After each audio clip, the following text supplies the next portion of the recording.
마가 정책의 성공을 위한 어떻게 보면 키워드가 두 가지가 있는데요.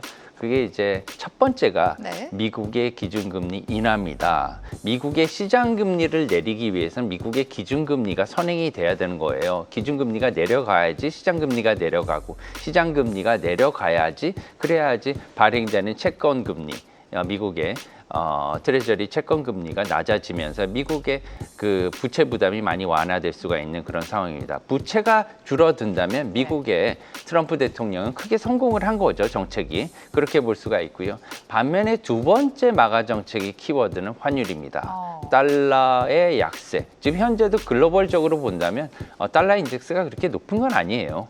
97, 지금 뭐 98선을 등락하고 있는데 이 정도면은 달러 강세라고 얘기하기는 상당히 무리입니다. 지금 원화 환율은 지금 1,400원대에서 약간 밑에서 이렇게 거래가 되고는 있지만 높은 수준이죠. 하지만 달러 강세는 아직 일어나고 있지는 않는 상태다. 많이 약화가 됐고 오히려 유로화 강세가 지금 지속되고 있는 상황이기 때문에 이러한 면을 본다면 최근에 이제 부채 문제가 환율보다도 더 중요해요. 네. 그래서 이제 부채를 감축하기 위해서 기준금리를 굉장히 낮추기 위해서 파월 의장을 압박하는 것으로 보입니다. 굉장히 어떻게 보면 역설적입니다. 시장에서 현재는 경기가 안 좋아진다, 지표가 안 좋게 나오면 사실상은 주식도 하락해야 되는 게 맞잖아요. 네. 왜냐하면 기업들 경기가 그렇게 안 좋다는 그쵸. 거기 때문에. 근데 역설적이게도 지금은 미국의 기준금리가 너무나 높은 수준이에요. 지금 4% 중반에 이렇게 걸쳐 있는 미국의 기준금리 너무 높은 상황이기 때문에